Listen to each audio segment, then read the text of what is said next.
الشیطان اللعین الرجیم بسم اللہ الرحمن الرحیم الحمدللہ رب العالمین والصلاة والسلام علی اشرف الانبیاء والمرسلین وعلی آلہ وعزتہ وأہل بیتہ الطیبین الطاہرین المعصومین صلوات اللہم صلی علی محمد وآل محمد. شامل محترم، ابھی عمرے میں داخل ہونے سے پہلے حکم ملا کہ خصوصی گفتگو جناب سید سجاد کے حوالے سے کیجیے.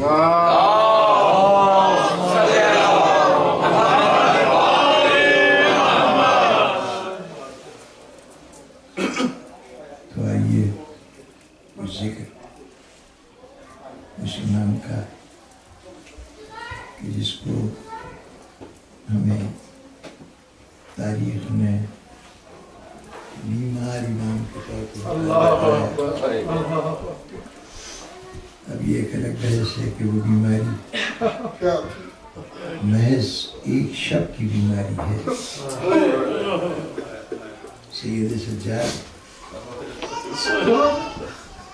کسی مرحلے پر 9 محرم کی صبح کو، کیونکہ اس سے پہلے 8 محرم تک کے جتنے حوالے ہیں اس میں سید سجاد اسی طرح سے ہمیں نظر آتے ہیں جیسے حضرت علی اکبر، جیسے حضرت عباس. 9 محرم کو علالت شروع ہوئی اور شب عاشور وہ علالت ختم ہو گئی، کیونکہ اس کے بعد نہ ہم نے سید سجاد کو غش کھاتے دیکھا، نہ کبھی نہ قحط یا کمزوری سے کوئی ایسی رکاوٹ آئی کہ آپ کے چلنے میں کوئی دشواری ہو یا کچھ مرحلہ آئے. وہ قدرت کا انتظام تھا کہ یہ بیماری کے لفظ ان کے نام کے ساتھ لگ گیا. امامت کسی بھی حال میں ہو، مجبور نہیں جب اور امامت یہ دونوں چیزیں جمع نہیں ہو سکتی. یہ یعنی انکار ہے اس کے امامت کا. نبی کا جانشین ہے اور نبی خدا کی طرف سے نمائندہ ہے. نہ خدا مجبور، نہ اس کا نبی مجبور، اور نہ نبی کا جانشین مجبور. اگر امام کے کارنامے کی بات ہو تو پہلے میں اپنے لیے خود ہی کچھ مشکلات پیدا کر لوں. بڑا آسان کام ہے کہ زندگی کی کچھ معجزات بیان کر دیے جائیں، کچھ مراحل کا تذکرہ ہو جائے جہاں غیر معمولی قوتوں کے مظاہرے ہوں. لیکن میں سمجھتا ہوں کہ امام کا کارنامہ یہ نہیں ہے کہ اس نے بہت نمازیں پڑھی، زندگی میں اتنے حج کیے. یہ تو اس کے زندگی کا معمول ہے. واہ واہ واہ، کیا کہتے ہیں، سبحان اللہ سبحان اللہ. اس سے بڑا عبادت گزار کون ہے؟ یہ اس کی بیسک کوالیفیکیشن ہے. جتنی ذاتی صفات ہیں امام کی شجاعت، امام کا صبر، امام کا عبادت کی طرف شغف، امام کی جرأت و ہمت، یہ تمام چیزیں وہ ہیں کہ جو ان کی بیسک کوالیفیکیشن ہے. اگر یہ نہ ہو تو وہ منصب امامت پہ فائز نہ ہو. خدا جس کو منصب دیتا ہے اہلیت کی بنیاد پہ دیتا ہے. اس نے جس کو نبی بنایا ہے وہ نبی بننے کا اہل ہے، جس کو امام بنایا ہے وہ امام بننے کا اہل ہے. اچھا، پھر ہمارے پاس موضوع آ جاتا ہے کہ امام کی یہ معجزے ہیں، ان کو ہم گرانا شروع کر دیتے ہیں. خیال ہے کہ یہ معجزے امام کی یوں سمجھیے کہ اتھارٹی لیٹر ہیں، جس سے یہ ثابت ہوتا ہے کہ یہ خود سے نہیں بنے انسانوں نے نہیں بنایا، کسی قدیر و قادر نے اپنی قدرت کا مظاہرہ کرتے ہوئے بنایا۔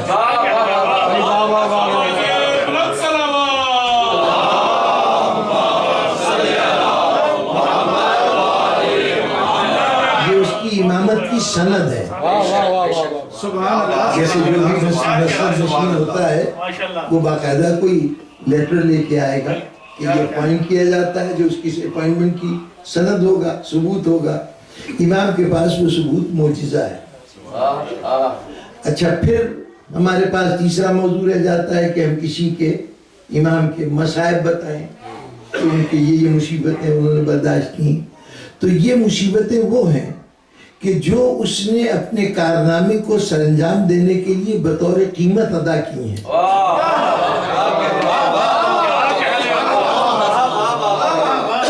اصل کارنامہ مصیبت برداشت کرنا نہیں ہے، جس کے لیے مصیبت برداشت کی کارنامہ وہ ہوگا۔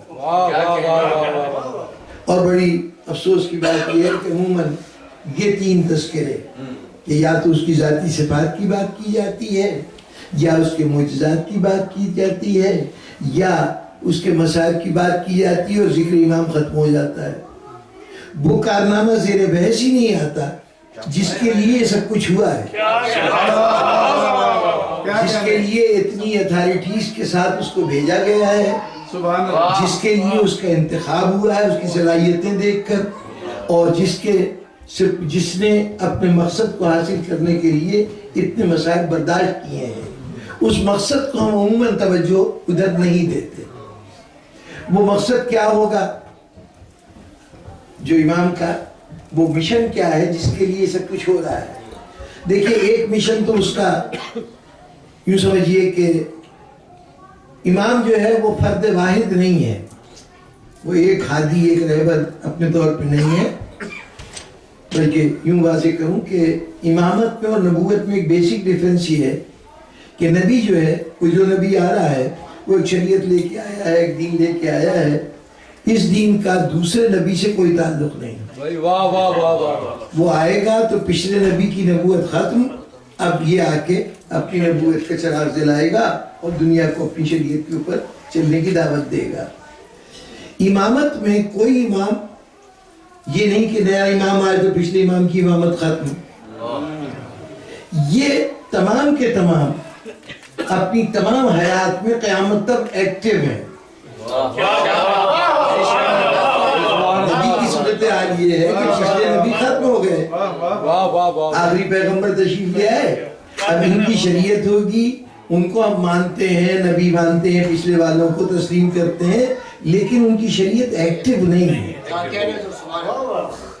نبی پچھلی نبی شریعت کو منسوخ کرتا ہوا آتا ہے، تو آخری نبی آنے کے بعد سب کی شریعتیں منسوخ ہو گئی، اب صرف ان کی نبوت باقی ہے۔ لیکن امامت میں کوئی امام دوسرے امام کو منسوخ نہیں کرتا، اس کے ارشادات آج بھی قائم ہیں۔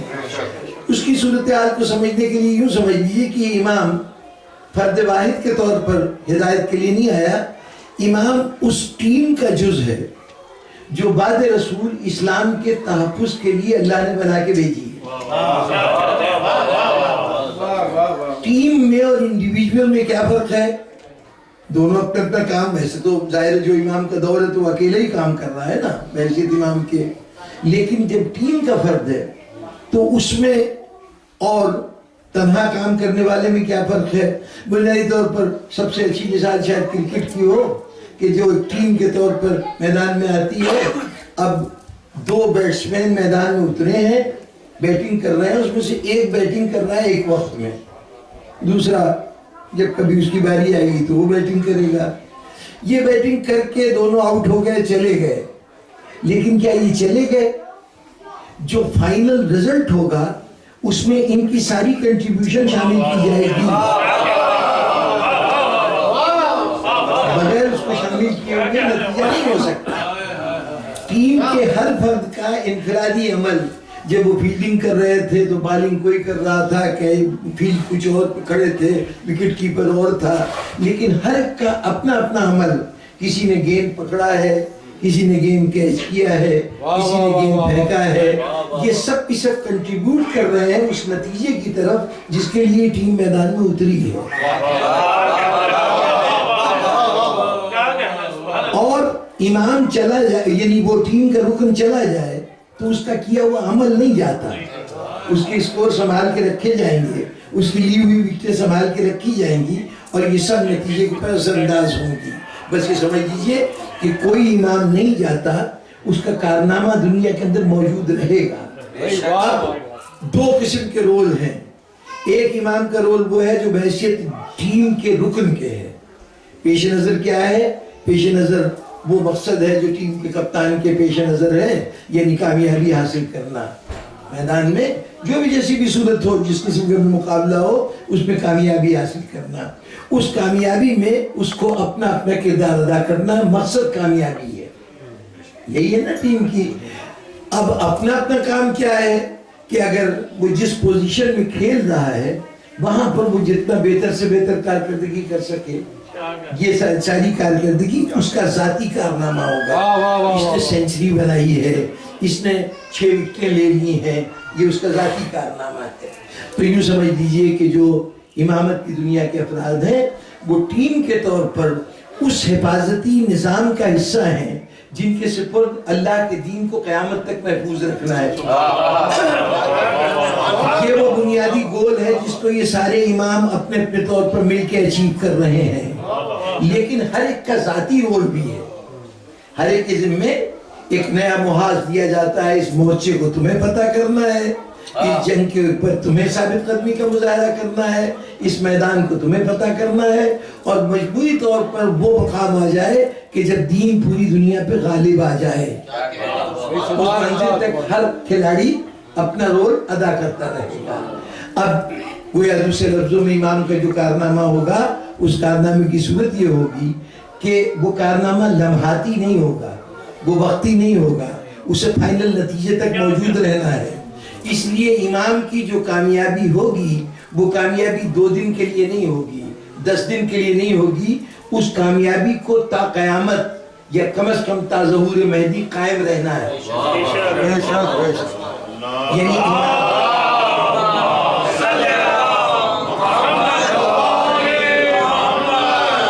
تو امام کے کارنامے کو قیامت تک محفوظ رہنا ہے۔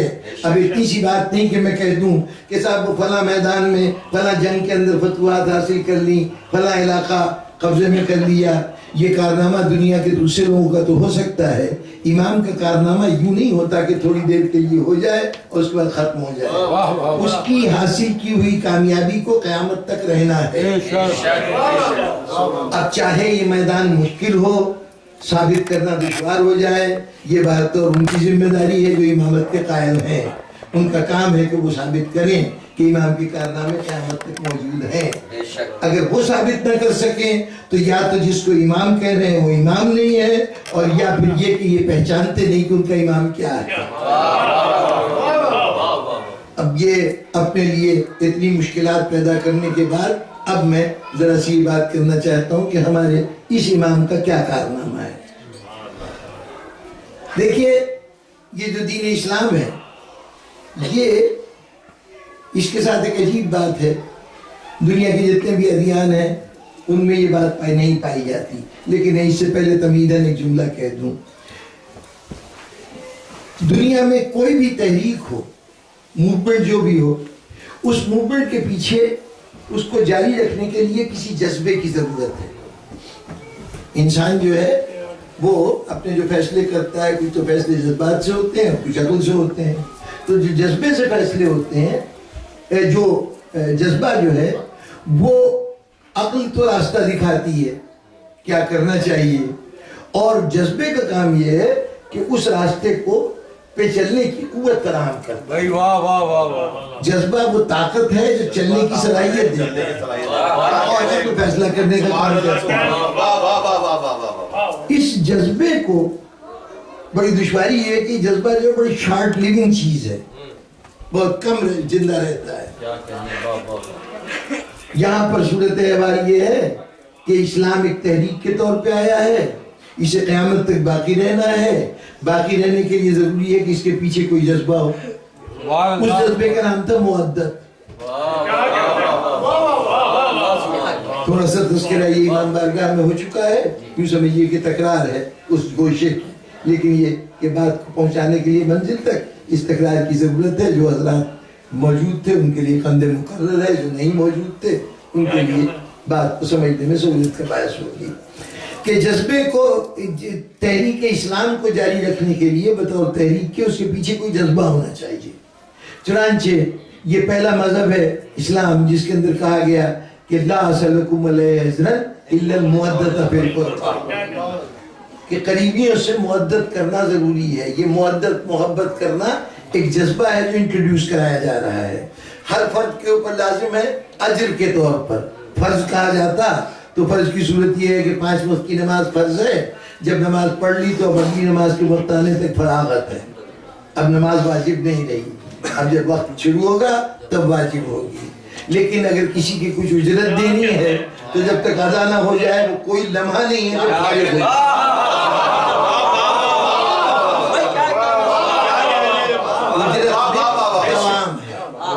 فرض ہے تو فرض ہونے کے لیے عمر کی قید ہے. صاحب وہ 15 سال کا ہو جائے یا 9 سال کی لڑکی ہو جائے تو اس کے اوپر فرائض شروع ہوتے ہیں. اس سے پہلے کوئی فرض اس کے لیے فرض نہیں ہے، لیکن اجرت کے لیے کوئی عمر کی قید نہیں ہے. فرض کے لیے ہے کہ کسی قسم کی علالت، بیماری، کوئی تکلیف، آزار ہو جائے تو شریعت فوراً کنسیشن دے دیتی ہے کہ اچھا برا وقت ہے، سختی ہے، جاؤ تمہارا فرض یا تو آدھا معاف یا پورا معاف. بہت سے موقع ایسے ہیں کہ کہا گیا کہ اچھا رہی فرض کے معاملے میں جاؤ تمہیں چھٹی ہے، اس لیے کہ تم اس وقت مصیبت میں ہو، مشکل میں ہو. لیکن اجر کا معاملہ یہ ہے کہ چاہے بیمار ہو، چاہے صحت مند ہو، چاہے توانائی ہو یا نہ ہو، اگر کسی کو اجرت دینی ہے وہ اجرت دینی ہے، وہ صورت میں واجب ہے. تو ایک دائمی کیفیت ہے جس کا نام ہے اجر. وہ کوئی لمحاتی نہیں ہے، تھوڑی دیر کی نہیں ہے.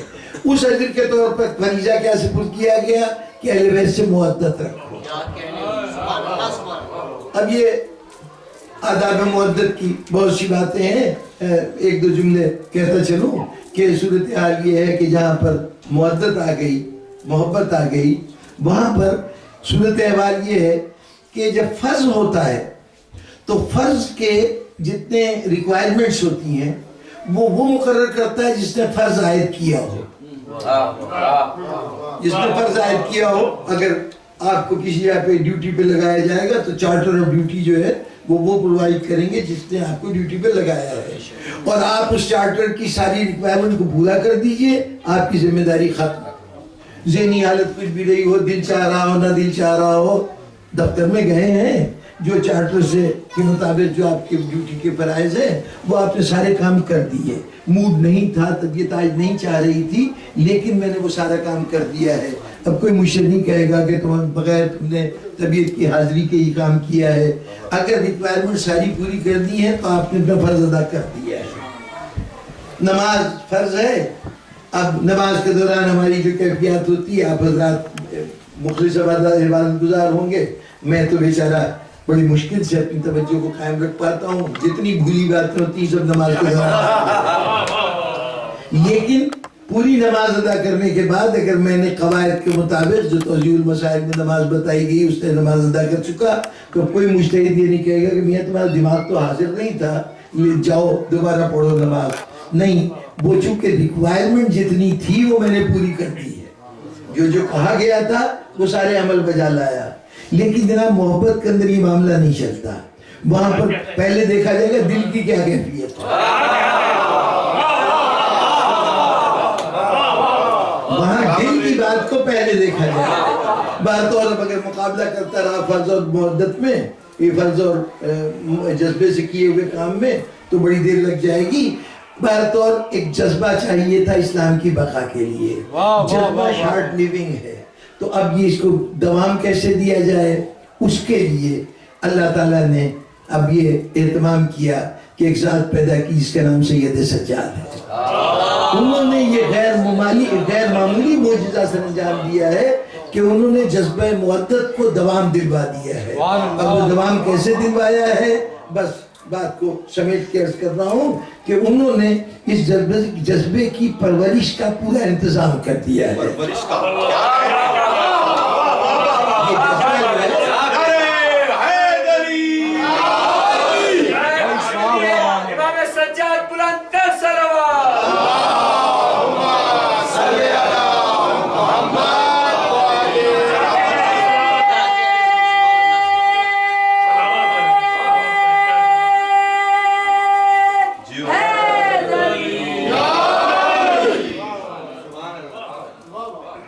کیسے پرورش ہے, محبت کیسے پل رہی ہے. یہ توجہ میں نے دلائی تھی کہ محبت جو ہے وہ تو کی تو جاتی نہیں, وہ تو ہو جاتی ہے. اسلام کی بقا ہے محبت پر. یہی وہ جذبہ ہے جو اسلام کو قائم و دائم رکھے گا. اب یہ میں خطابت کا جملہ نہیں ہے, حقیقتاً دین کی بقا کے لیے محبت ہی درکار ہے, ورنہ جو کچھ دین ہوگا وہ صرف رسم ہوگا. ذرا غور کیجئے کہ ایک نماز وہ پڑھی جا رہی ہے جو یہ چونکہ فرض ہے اس لیے ادا ہے کر رہے ہیں, جو ہم روز پڑھ رہے ہوتے ہیں. لیکن کبھی کبھی ایسا ہوتا ہے کہ روز عاشور کھڑے ہوئے اور وہ صبح کے وقت اذان ہوئی, خیال آیا کہ یہ وہ اذان ہے جو حضرت علی اکبر نے کربلا میں کی. اس دن اذان کا لطف ہی کچھ اور ہے, اس وقت مصلی پہ کھڑے ہوئے تو اس کے اندر جاذبیت ہی کچھ اور ہے. کیوں؟ اس نماز میں اور اس نماز میں کیا فرق ہے؟ بنیادی طور پر فرق یہ نظر آیا کہ یہاں پر جذبہ موجود ہے, وہاں پہ جذبہ موجود نہیں تھا. ذرا فرق دیکھیے, 5 منٹ کی نماز ہوگی, بہت اگر آہستہ آہستہ پڑھتے ہو 10 منٹ کی نماز ہو جائے گی. کوئی جو 4 رکعتی نماز ہے 10 منٹ لگیں گے زیادہ سے زیادہ. اس 10 منٹ میں ذہن نے کتنی خلابازیاں کھائیں, کتنی مرتبہ توجہ ہٹی, کتنی مرتبہ دھیان قائم نہیں رہ سکا. ایک 10 منٹ میں ہمارا دھیان قائم نہیں رہ سکا. مجلس ابھی ہوتے ہوئے 15-20 منٹ تو گزر گئے ہوں گے, ہو سکتا ہے کہ مزید آپ کے 30-35 منٹ لے لوں. اب یہ وقت گزرتا جائے گا, اس پورے 30 منٹ میں 40 منٹ میں 50 منٹ میں 1 گھنٹہ 1.5 گھنٹہ ذاکر بول رہا ہے, پورا مجمع پوری طرح متوجہ ہے. اس دوران میں توجہ کا یہ عالم ہے کہ منہ سے بات نکلی, اگر داد کے قابل ہے زبان ہوا سبحان اللہ ہو گیا, اگر وہ مصائب کا تذکرہ ہے تو فوراً آنکھوں میں آنسو آ گیا. 10 منٹ کی نماز میں ذہن یکسو نہ رہ سکا. 1.5 گھنٹے کی مجلس ہے,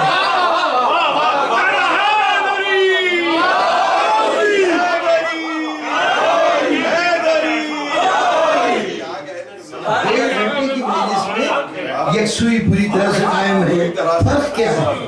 وہ بھی دین کا معاملہ ہے, یہ بھی دین کا معاملہ ہے. اس دین میں کیوں دل نہیں لگ رہا اور جہاں پر یہ کیفیت ہے وہ فرض کا معاملہ ہے, یہ محبت کا معاملہ ہے. محبت آ گئی, جہاں محبت آ جائے وہاں پر دل پوری طرح اس میں شامل ہو جاتا ہے. تو ہم جو کہتے ہیں کہ دین کی بقا محبت سے ہے, وہ اس لیے ہے کہ یہ محبت ہوگی تو دین سے سچا ربط ہوگا, ورنہ رسمی ربط ہوگا, ورنہ صرف اظہار کی حد تک ربط ہوگا, دین سے ربط نہیں ہوگا. اب اس محبت کو باقی رکھنا ہے, تو محبت کو باقی کیسا رکھا جائے؟ یہ سید سجاد کا اہتمام ہے. سید سجاد نے کہا کہ محبت ہو تو نہیں جاتی, کی تو نہیں جاتی, ہو جاتی ہے. تو یہ دیکھو کیسے ہو جاتی ہے. دیکھا کہ محبت ہوتی ہے 2 وجوہات سے, یا کسی کی خوبیوں سے آگاہی ہو, کمالات کا پتہ چلے, اس میں جو اچھائیاں ہیں ان کا ذکر ہو, وہ شخصیت پسند آنے لگتی ہے. کیونکہ انسان کی فطرت جو ہے وہ خیر پسند ہے. اللہ نے ہمیں خیر پیدا کیا ہے, اس لیے جہاں خیر نظر آتا ہے, بھلائی نظر آتی ہے, وہاں ہمیں وہ شے اچھی لگنے لگتی ہے. اور جتنی زیادہ اچھائیوں کو پتہ چلے اس اعتبار سے اس پسندیدگی بڑھتی جاتی ہے, ہوتے ہوتے اس سے محبت ہونے لگتی ہے. ہمیشہ محبت اچھی صفات سے ہوتی ہے. کیا کسی کو آپ اس لیے پسند کریں گے کہ یہ چور ہے, یہ جھوٹا ہے, یہ بدکار ہے, یہ وجوہات پسند کرنے کا سبب نہیں ہوتی. کیا بات ہوتی ہے؟ یہ شخص بڑا وفادار ہے, یہ شخص بڑا بہادر ہے, یہ شخص بڑا ٹوٹ کے محبت کرتا ہے, یہ شخص بڑا کام آنے والا ہے. یعنی خوبیاں ہمیشہ تعریف ہوتی ہے, انسان اس کی تعریف کرتا ہے, برائیوں سے اس کا لگاؤ نہیں ہوتا. تو اگر خوبیاں کسی کی معلوم ہوتی جائیں تو خود بخود اچھا لگنے لگتا ہے. کہنے کی ضرورت نہیں کہ وہ اچھا لگے، وہ خود اچھا لگنے لگتا ہے. اور دوسرے اچھا لگنے کا سبب کہ آپ کے سامنے کسی کی قربانیاں بتائی جائیں. اس نے اپنے قوم کے لیے اتنی بڑی قربانی دی. وہ کاسا بلانکا ایک نظم بڑی معروف پہلی جنگ عظیم میں ہوئی تھی کہ ایک بچے نے اپنے آپ کو ایک جہاز کی چمنی میں گرا دیا تھا اس جہاز کو اڑانے کے لیے، پانی کے جہاز کو اڑانے کے لیے. تو وہ بم باندھ کے چمنی کے اندر اتر گیا تھا، خود مر گیا، لیکن اس جہاز کو اس نے دشمن کے جہاز کو نقصان پہنچا دیا. اس کی اس قربانی پر وہ ہیرو بن گیا. اس کے لیے باقاعدہ شعراء نے نظمیں کہیں. انگریزی میں کاسا بلانکا کی مشہور نظم ہے جو اس کی مداح میں ہے. کیوں؟ اس لیے کہ اس نے اپنی قوم کے لیے اپنی جان قربان کر دی تھی. یعنی قربانی کا واقعہ ہوا تو وہ ہیرو بن جاتا ہے. لوگ اس کو قدر کی نگاہ سے دیکھتے ہیں، محبت کی نگاہ سے دیکھتے ہیں.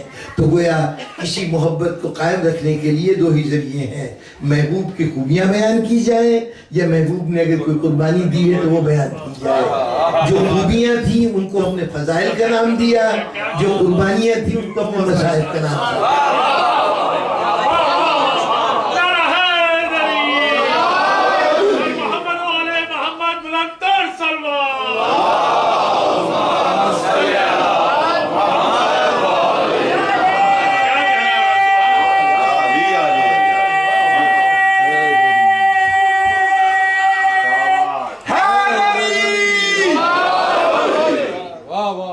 شریعت نے، دین نے اپنے فروغ کے لیے، اپنے احکامات بتانے کے لیے، دین کے قاعدے قانون سے نسل انسانی کو آگاہ کرنے کے لیے ایک انسٹیٹیوشن قائم کیا. اس انسٹیٹیوشن کا نام تھا مسجد. اس مسجد کے اندر ایک شخصیت کو متعین کیا کہ یہ تمہارے سامنے دین کے احکامات بتائے گا. ان احکامات کو آپ تک پہنچانے کے لیے انتظام کیا گیا کہ خاص طور پر کم از کم ہفتے میں ایک دن جمعے کے روز سب کوئی جمع ہو، وہ خطبہ دے.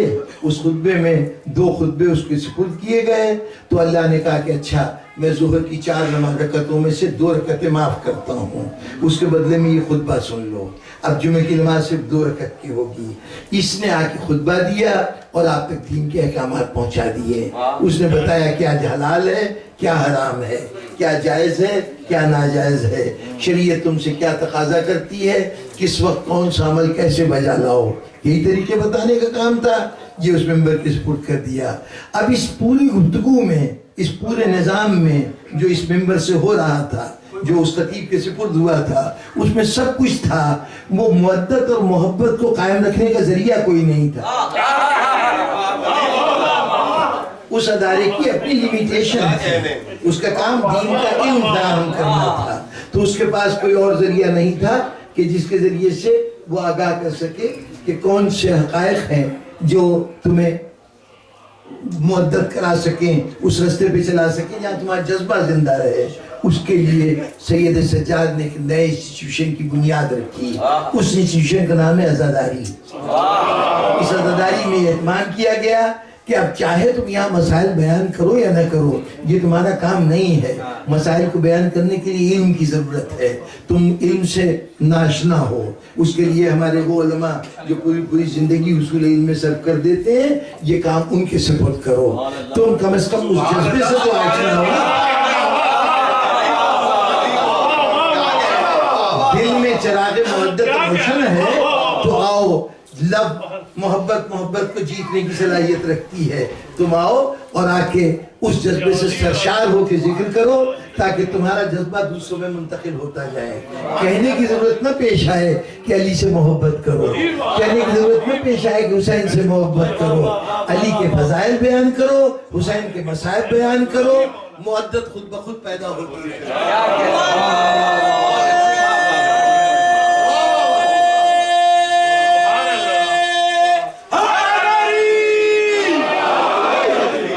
تو اب سید سجاد کا کارنامہ اس ادارے کا قیام ہے جو فروغ مودت کا ذریعہ ہے. اور یہ کوئی ایک دن کی بات نہیں، 2 دن کی بات نہیں. نہ معلوم کتنی مضبوط بنیادوں پر اس عزاداری کی بنیاد رکھی گئی ہے. محض جذبے کا معاملہ ہے. لیکن عجیب و غریب بات ہوئی کہ فطرت انسانی بدل گئی. وہ انسان جو چند لمحوں میں غموں کو بھول جاتا ہے، اپنے بزرگوں اپنی زندگی میں جو بھی حادثہ جو بھی واقعہ ہوا، کچھ دن زندہ رہا، اس کے بعد ختم ہو گیا. اگر میرے والد دنیا سے چلے گئے تو جب گئے تھے تو ایسا لگا کہ ہم اس زمانے کی دھوپ میں بے سہارا کھڑے ہیں، ہم پہ کوئی سایہ نہیں رہ گیا. ایسا لگا کہ زندگی کا سفر بالکل ختم ہو گیا ہے، اب آگے کی زندگی بے مزہ اور پھیکی ہے. لیکن 2 دن 4 دن 8 دن 10 دن یہ کیفیت رہی. اس کے بعد زخم مندمل ہوتا گیا، مرہم خود وقت بن گیا، اور ہوتے ہوتے اب وہ احساس ختم ہو گیا. اب بھی یاد آتے ہیں والد صاحب. ہو سکتا ہے کہ اگر 1-2 سال گزرے ہوتے تو اس یاد سے تھوڑی سی اداسی طاری ہو جاتی. لیکن پھر وہ وقت آ گیا کہ اب کوئی پوچھتا ہے آپ کے والد کا انتقال کب ہوا، بلا تکلف تاریخ بتا دیتے ہیں، غلط تاریخ کو ہوا. اب والد کا انتقال جذبہ نہیں رہا، اب والد کا انتقال زیادہ سے زیادہ تاریخ کا ایک چیپٹر ہو گیا. اب صرف ایک ڈیٹ یاد ہے، اس کے علاوہ وہ کیسے انتقال ہوا تھا، کیا بیماری تھی، سب تفصیلات معلوم ہیں، لیکن جذبہ نہیں ہے. تو جذبہ اتنا عارضی چیز تھا. یہ سید سجاد کا کارنامہ ہے کہ انہوں نے جو فطرت کے بالکل فطرت سے ٹکرا کر انسان کے جذبے کو اتنا زندہ کر دیا ہے کہ اور دنیا کی ساری باتیں نظر انداز ہوتی ہیں، یہ جذبہ کبھی کمزور نہیں پایا.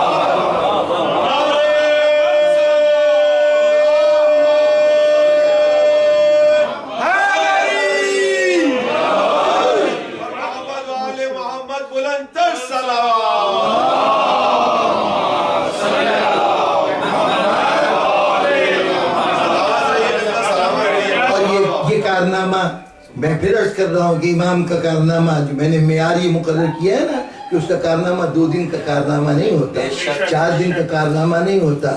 جذبوں کو بیدار کر دے کسی موقع پر، یہ کام شاعر بھی کر دیتا ہے، یہ کام خطیب بھی کر دیتا ہے، یہ کام کوئی اپنے دکھ درد کو بیان کر رہا ہو آ کے اپنا قصہ سنائے تو وہ بھی اثر پیدا کر دیتا ہے.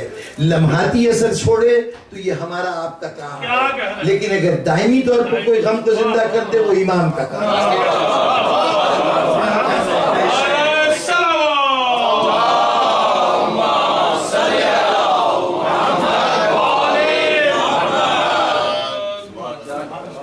ذکر حسین کو دوام دے دینا. آج ذکر حسین ہو تو رد عمل دیکھ کے دنیا حیران ہو جاتی ہے. وہ ہمارے یہاں کا ایک لطیفہ مشہور تھا، وہ کوئی انگریز، چونکہ ہم انگریزوں کی غلامی میں رہے تقریباً 200 سال، تو اس میں کوئی انگریز ڈپٹی کمشنر شہر کے اندر آ گیا، بیگم اس کے ساتھ تھی. اس نے کہیں روز عاشور کا جلوس دیکھ لیا، پوچھا یہ لوگ کیوں رو پیٹ رہے ہیں، کیوں اس طرح سے غم کا اظہار کر رہے ہیں. بتانے والے نے بتایا کہ جناب وہ کیا کریں، وہ ان کے جس رسول کو مانتے ہیں ان کے نواسے کو اس طرح سے ظلم کر کے اور شہید کیا گیا. جتنا واقعہ کربلا بیان کر سکتا تھا بیان کیا گیا. اب وہ حاکموں کے قوم سے تعلق رکھتی تھی. اس نے کہا ہمارے دور حکومت میں اتنا ظلم کیسے ہو گیا، یہ کیسے ممکن ہوا کہ اتنا ظلم ہو جائے. اسے بتایا گیا بی بی آپ کے دور حکومت کی بات نہیں ہے، یہ صدیوں پہلے واقعہ ہوا تھا، یہ سرزمین عرب کے اوپر واقعہ ہوا تھا، آپ کی حکومت سے کوئی تعلق نہیں. تو وہ حیران ہو کے اس نے پوچھا کہ ان کو آج معلوم ہوا ہے. وہ یہ سوچ نہیں سکتی کہ 1400 سال پہلے ایک واقعہ ہوا وہ آج اس طرح سے زندہ ہو. یہ زندہ ہونا، جذبوں کی صورت میں زندہ رہنا، یہ صرف کسی تازہ واقعے کی صفت ہو سکتی ہے، پرانے واقعے کی صفت نہیں ہو سکتی. بڑی کارنامہ ہے سید سجاد کا کہ انہوں نے کربلا کے واقعے کو ایک ایسی حیثیت دے دی ہے کہ کربلا کبھی پرانا نہیں ہوتا، کربلا کبھی باسی نہیں ہوتا، کربلا کبھی وقت میں گزرتا نہیں، ہر وقت کربلا گزر رہا ہے. جہاں ذکر کربلا ہوا آنکھیں سوگوار ہو گئے، دل تڑپنے لگے. عجیب و غریب ادارہ قائم کیا ہے سید سجاد نے بصورت عزاداری حسین کہ حسین کے ذکر کو دوام بخش دیا. ہم نے قرآن سے یہ تو سنا تھا کہ شہید زندہ ہوتا ہے، لیکن وہ زندگی ہمیں نظر آئی تو کربلا کی یہ ذکر نے بتایا کہ دیکھو یوں زندہ ہوتا ہے کہ آج بھی کربلا یہ صلاحیت رکھتا ہے کہ تمہاری آنکھوں میں آنسو لے آئے، تمہارے دل کو تڑپا دے، تمہیں اس مقام پہ لے آئے کہ خوشی تمہاری نگاہ میں حقیر ہو جائے اور غم تمہاری نگاہ میں عظیم ہو جائے۔ کتنی بڑی بات ہے، ساری دنیا غم سے کنارہ کشی کر رہی ہو، پہلو بچا رہی ہو، غم نہیں ہونا چاہیے، تکلیف نہیں ہونی چاہیے، پروردگارہ کوئی ایسی مصیبت نہ آئے جو ہمیں غمزدہ کر دے، کوئی غم آ جائے تو کوشش یہ ہے کہ جلد از جلد اس پہ مرہم رکھ دیا جائے۔ دنیا سمجھانے آ رہی ہے، نہ رو نہ گریہ کرو، اللہ تعالیٰ تمہیں توفیق دے، صبر کرو، انشاءاللہ کوئی نہ کوئی بدلہ مل جائے گا۔ کوئی آپ کو حسین کے اوپر روتے ہوئے بھی سمجھانے آتا ہے کہ نہ رو، بلکہ یہ واحد غم ہے کہ اگر فرش عزائے حسین سے اٹھ کے آئیں اور اتفاق سے آنکھ سے آنسو نہ نکلے تو ہم سوچتے ہیں یہ بدقسمتی کی یہ بات کیوں پیدا ہوئی، کون سی خطا ہو گئی کہ آج ہماری آنکھیں اس نعمت سے محروم رہ گئی جس کو آنسو کہتے ہیں۔ کیا کہنے، غم ساری دنیا کے لیے باعث مصیبت تھا۔ دیکھیے بالکل ایک اور پہلو کی طرف توجہ دینا ہوں، قرآن مجید نے آپ کو یہ دعا کہا ہے دعا مانگنے کو کہ دعا مانگو کہ پروردگارہ ہم پہ ہمیں اس راستے سے پہ چلا جو انعمت علیہم کا راستہ ہے، ان لوگوں کا راستہ جن پہ نعمتیں ہوں۔ اگر غور سے دیکھیے تو کائنات میں کوئی آدمی ایسا نہیں جس پہ نعمت خدا نہ ہوئی ہو، نیکوکار بدکار ہر شخص کے اوپر اللہ کی رحمت کسی نہ کسی شکل سے نعمت ہوئی ہے، وہ ناشکرہ ہو یا شکر گزار ہو، ہوئی تو نعمت ہے نا۔ فرعون پہ بھی اللہ کی نعمت ہے، نمرود پہ بھی اللہ کی نعمت ہے، جو اقتدار جو اختیار ملا ہوا تھا وہ نعمت ہی تو تھی نا۔ ان تمام نعمتوں کا تو پھر ہم جب یہ کہتے ہیں کہ پروردگارہ ہمیں ان کے رستے پہ چلا جو انعمت علیہم ہے، تو یہ انعمت علیہم کون ہے؟ نعمتیں تو سارے خیر مخلوق خدا پہ ہوئی ہے۔ تو بہت تفصیلی بات کو مختصر کر کے کہہ رہا ہوں کہ انعمت علیہم وہ ہوگا کہ نعمتیں تو سب کی ہیں، ہم سب کے پاس ایک فہرست ہے نعمتوں کی، اولاد ہو تو نعمت ہے، دولت ہو تو نعمت ہے، گھر ہو تو نعمت ہے، شریک زندگی تعاون کرنے والا ہو تو نعمت ہے، یہ سب نعمتوں کی ہم نے فہرست بنا رکھی ہے۔ لیکن اس کے ساتھ ساتھ ہم نے مصیبتوں کی بھی فہرست بنا رکھی ہے، یہ نہ ہو، جن کو ہم مصیبت کہتے ہیں، یہ نہ ہو، موت نہ ہو، دکھ نہ ہو، درد نہ ہو، بیماری نہ ہو۔ اب تمام دنیا نعمتوں کی فہرست رکھتی ہے اور ایک مصیبتوں کی فہرست رکھتی ہے، نعمت کو گلے لگانے کی بات کرتی ہے اور مصیبت سے پہلو بچانے کی کوشش کرتی ہے۔ اب تمام وہ جو فہرست تھی نعمتوں کی وہ تو پوری دنیا میں برابر کی تقسیم ہے، تو اس اعتبار سے سب انعمت علیہم ہے نہیں۔ جن کے رستے پہ چلنا ہے ان کی صفت یہ ہونی چاہیے کہ جو اوروں کے لیے مصیبت ہو وہ ان کے لیے بھی نعمت بن جائے۔ بھئی یہ نعمت ہوتی کیا ہے؟ لسٹ چیزوں کے نام، دسترخوان سجا ہوا ہے، طرح طرح کی نعمتیں سجی ہوئی ہیں، یہی کہا جا رہا ہے نا۔ وہ ایک صاحب ہے کہ بیٹھے ہوئے، ان سے کہا کہ حضور یہ کھائیے دیکھیے کتنا عمدہ شیریں، یہ مٹھاس کتنی اچھی مٹھائی تیار کی گئی ہے۔ نہیں میں نہیں کھا سکتا، میرے لیے تو یہ زہر ہے۔ ارے بھائی نعمت ہے، نہیں میرے لیے یہ زہر ہے اس لیے کہ مجھے فلاں بیماری ہے اور اس کے اندر میں مٹھاس نہیں کھا سکتا، میں نمک نہیں کھا سکتا، میرے لیے فلاں بیماری ہے مجھے روکا گیا ہے۔ ہم کہہ رہے تھے نعمت ہے، وہ کہہ رہا ہے نعمت نہیں ہے مصیبت ہے۔ معلوم ہے نعمت کسی فہرست میں درج نہیں ہے، نعمت کوئی لسٹ نہیں ہے، نعمت کسی شے کا فائدہ ہم تک منتقل ہونا ہے، کسی شے کو ہمارے لیے فیض بخش بنا دینا ہے۔ اب جس کے لیے جو کچھ فیض بخش ہوگا وہ چیزیں نعمت ہے۔ اگر وہ لسٹ جو سب کے لیے فیض بخش ہے وہی ہمارے لیے بھی ہے تو جتنے وہ انعمت علیہم اتنے ہم انعمت علیہم۔ لیکن خصوصیت سے اگر کسی کو کہا جائے یہ انعمت علیہم ہے تو اس کا مطلب یہ ہے کہ یہ وہ ہے کہ اس کے لیے مصیبت بھی نعمت بن گئی، جو اوروں کے لیے نعمت نہیں اس کے لیے نعمت بن گئی ہے۔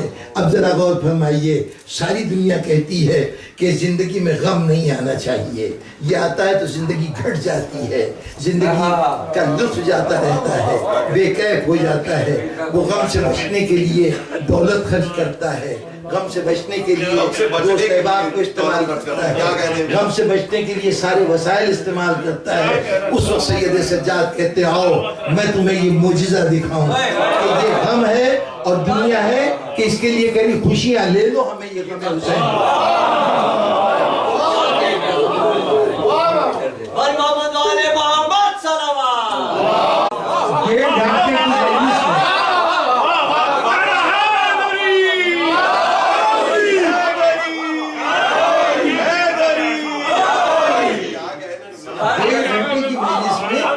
یکسوئی پوری طرح سے قائم ہے۔ فرق کیا ہے؟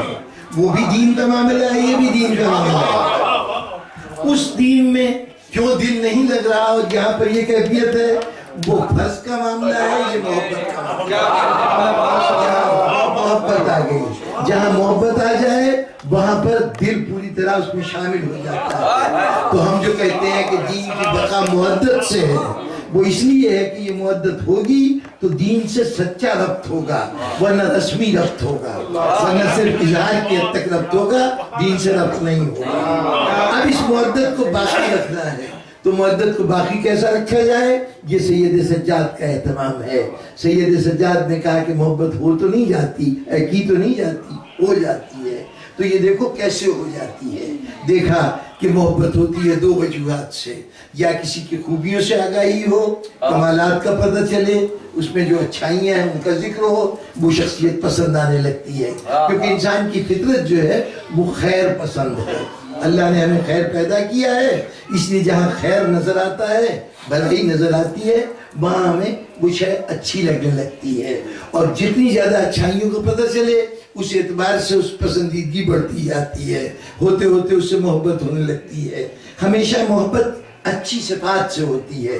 کیا کسی کو آپ اس لیے پسند کریں گے کہ یہ چور ہے، یہ جھوٹا ہے، یہ بدکار ہے، یہ وجوہات پسند کرنے کا سبب نہیں ہوتی۔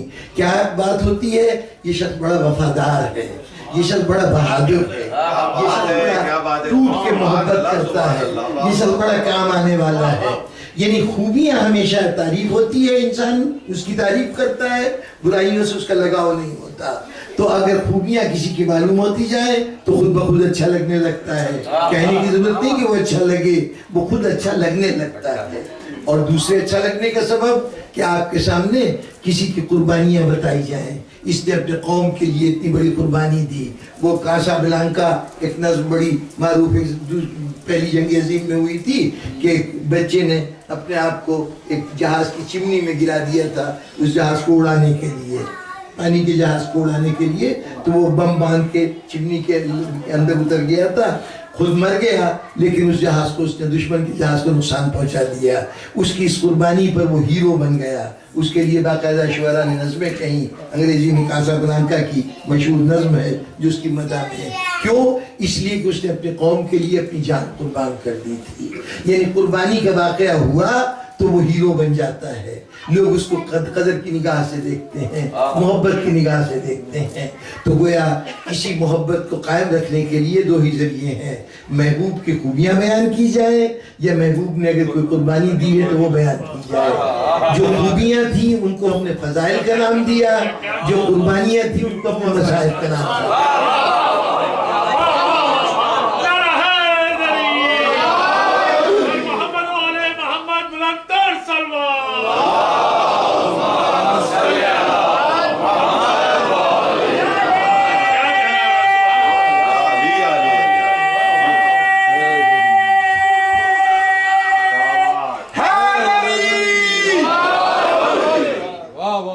شریعت نے، دین نے اپنے فروغ کے لیے، اپنے احکامات بتانے کے لیے، دین کے قاعدے قانون سے نسل انسانی کو آگاہ کرنے کے لیے ایک انسٹیٹیوشن قائم کیا۔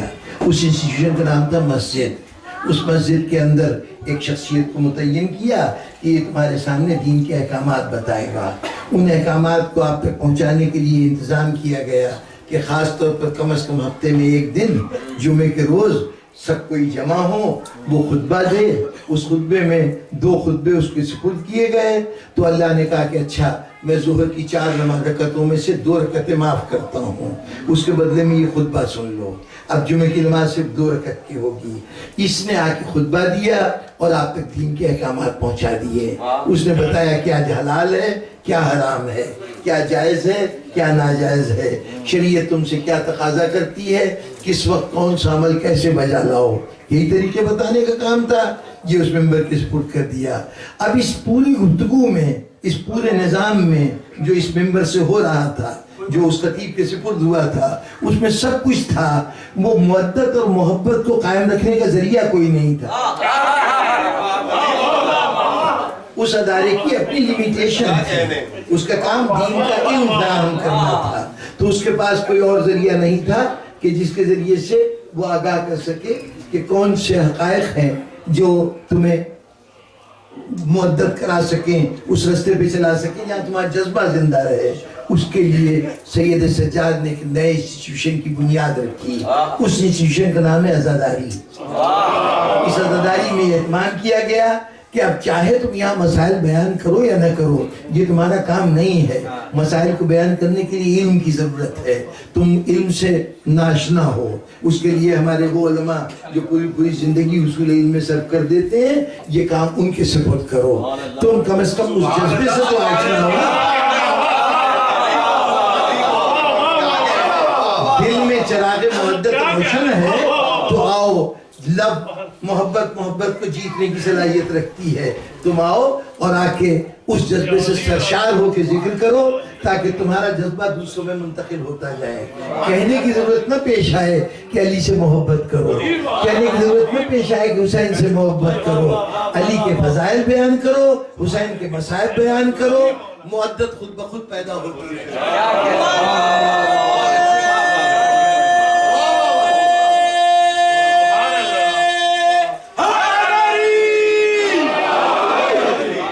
تو اب سید سجاد کا کارنامہ اس ادارے کا قیام ہے جو فروغ مودت کا ذریعہ ہے، اور یہ کوئی 1 دن کی بات نہیں، 2 دن کی بات نہیں، نہ معلوم کتنی مضبوط بنیادوں پر اس عزاداری کی بنیاد رکھی گئی ہے۔ محض جذبے کا معاملہ ہے، لیکن عجیب و غریب بات ہوئی کہ فطرت انسانی بدل گئی۔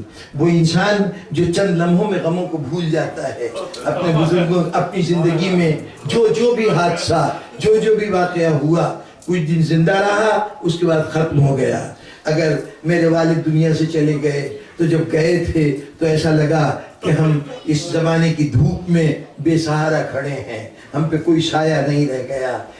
ایسا لگا کہ زندگی کا سفر بالکل ختم ہو گیا ہے، اب آگے کی زندگی بے مزہ اور پھیکی ہے۔ لیکن 2 دن، 4 دن، 8 دن، 10 دن یہ کیفیت رہی، اس کے بعد زخم مندمل ہوتا گیا، مرہم خود وقت بن گیا، اور ہوتے ہوتے اب وہ احساس ختم ہو گیا۔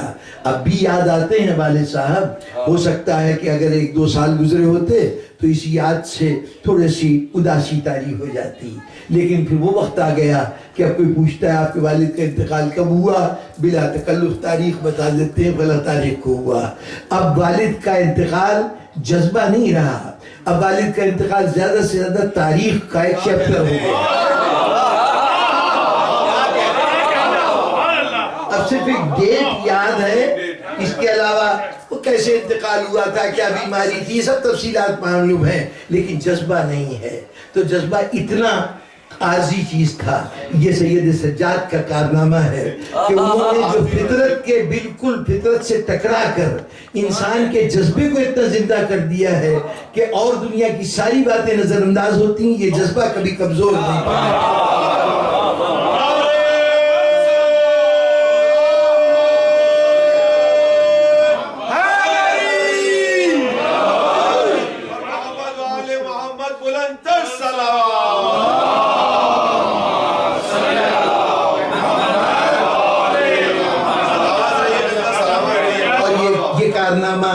میں پھر عرض کر رہا ہوں کہ امام کا کارنامہ جو میں نے معیاری مقرر کیا ہے نا کہ اس کا کارنامہ 2 دن کا کارنامہ نہیں ہوتا، 4 دن کا کارنامہ نہیں ہوتا۔ جذبوں کو بیدار کر دے کسی موقع پر، یہ کام شاعر بھی کر دیتا ہے، یہ کام خطیب بھی کر دیتا ہے، یہ کام کوئی اپنے دکھ درد کو بیان کر رہا ہو، آ کے اپنا قصہ سنائے تو وہ بھی اثر پیدا کر دیتا ہے. لمحاتی اثر چھوڑے تو یہ ہمارا آپ کا کام ہے، لیکن اگر دائمی طور پر کوئی غم کو زندہ کر دے وہ امام کا کام ہے.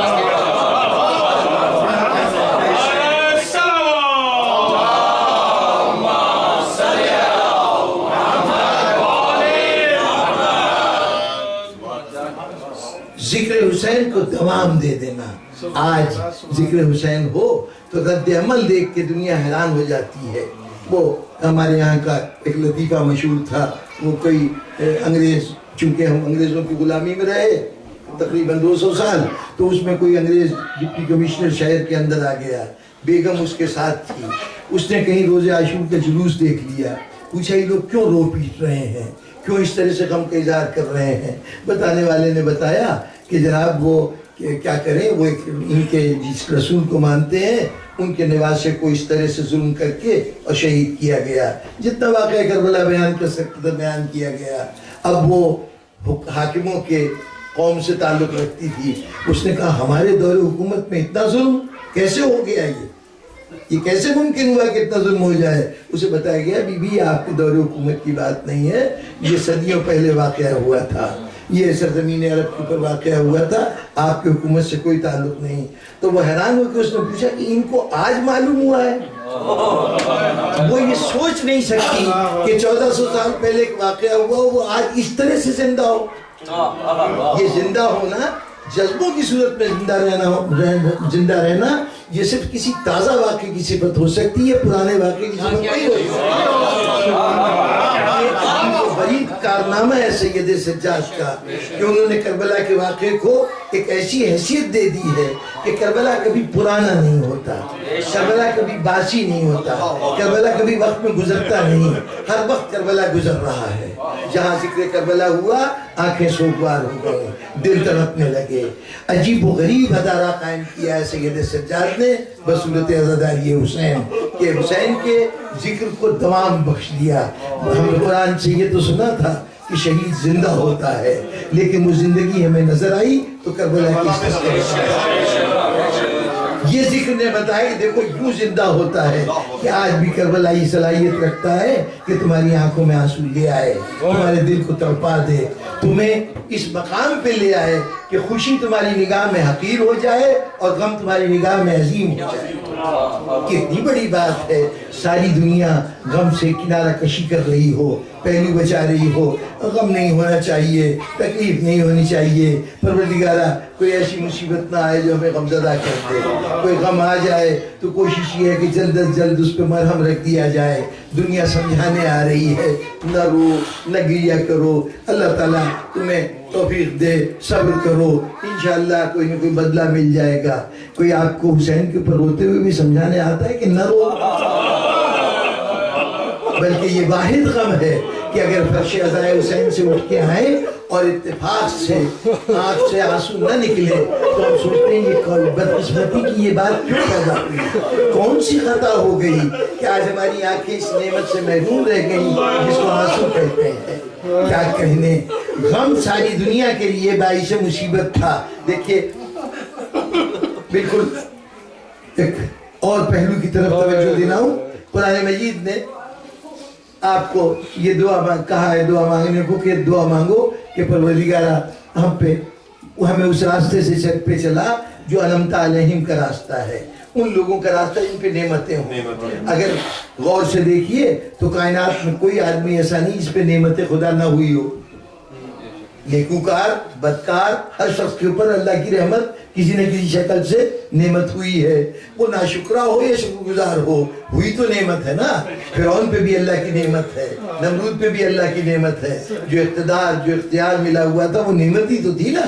ان تمام نعمتوں کا تو پھر ہم جب یہ کہتے ہیں کہ پروردگارہ ہمیں ان کے راستے پہ چلا جو انعمت علیہم ہے، تو یہ انعمت علیہم کون ہے؟ نعمتیں تو سارے خیر مخلوق خدا پہ ہوئی ہے. تو بہت تفصیلی بات کو مختصر کر کے کہہ رہا ہوں کہ انعمت علیہم وہ ہوگا کہ نعمتیں تو سب کی ہیں، ہم سب کے پاس ایک فہرست ہے نعمتوں کی، اولاد ہو تو نعمت ہے، دولت ہو تو نعمت ہے، گھر ہو تو نعمت ہے، شریک زندگی تعاون کرنے والا ہو تو نعمت ہے، یہ سب نعمتوں کی ہم نے فہرست بنا رکھی ہے۔ لیکن اس کے ساتھ ساتھ ہم نے مصیبتوں کی بھی فہرست بنا رکھی ہے، یہ نہ ہو، ان کو ہم مصیبت کہتے ہیں، یہ نہ ہو، موت نہ ہو، دکھ نہ ہو، درد نہ ہو، بیماری نہ ہو۔ اب تمام دنیا نعمتوں کی فہرست رکھتی ہے اور ایک مصیبتوں کی فہرست رکھتی ہے، نعمت کو گلے لگانے کی بات کرتی ہے اور مصیبت سے پہلو بچانے کی کوشش کرتی ہے۔ اب تمام وہ جو فہرست تھی نعمتوں کی وہ تو پوری دنیا میں برابر کی تقسیم ہے، تو اس اعتبار سے سب انعمت علیہم ہے نہیں، جن کے رستے پہ چلنا ہے ان کی صفت یہ ہونی چاہیے کہ جو اوروں کے لیے مصیبت ہو وہ ان کے لیے بھی نعمت بن جائے۔ بھئی یہ نعمت ہوتی کیا ہے؟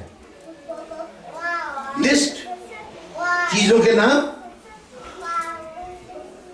دسترخوان سجا ہوا ہے، طرح طرح کی نعمتیں سجی ہوئی ہیں، یہی کہا جا رہا ہے نا۔ وہ ایک صاحب ہے کہ بیٹھے ہوئے ان سے کہا کہ حضور یہ کھائیے دیکھیے کتنا عمدہ شیریں، یہ مٹھاس کتنی اچھی مٹھائی تیار کی گئی ہے۔ نہیں میں نہیں کھا سکتا، میرے لیے تو یہ زہر ہے۔ ارے بھائی نعمت ہے، نہیں میرے لیے یہ زہر ہے اس لیے کہ مجھے فلاں بیماری ہے اور اس کے اندر میں مٹھاس نہیں کھا سکتا، میں نمک نہیں کھا سکتا، میرے لیے فلاں بیماری ہے مجھے روکا گیا ہے۔ ہم کہہ رہے تھے نعمت ہے، وہ کہہ رہا ہے نعمت نہیں ہے، مصیبت ہے۔ معلوم ہے نعمت کسی فہرست میں درج نہیں ہے، نعمت کوئی لسٹ نہیں ہے، نعمت کسی شے کا فائدہ ہم تک منتقل ہونا ہے، کسی شے کو ہمارے لیے فیض بخش بنا دینا ہے۔ اب جس کے لیے جو کچھ فیض بخش ہوگا وہ چیزیں نعمت ہے۔ اگر وہ لسٹ جو سب کے لیے فیض بخش ہے وہی ہمارے لیے بھی ہے تو جتنے وہ انعمت علیہم اتنے ہم انعمت علیہم۔ لیکن خصوصیت سے اگر کسی کو کہا جائے یہ انعمت علیہم ہے تو اس کا مطلب یہ ہے کہ یہ وہ ہے کہ اس کے لیے مصیبت بھی نعمت بن گئی، جو اوروں کے لیے نعمت نہیں اس کے لیے نعمت بن گئی ہے۔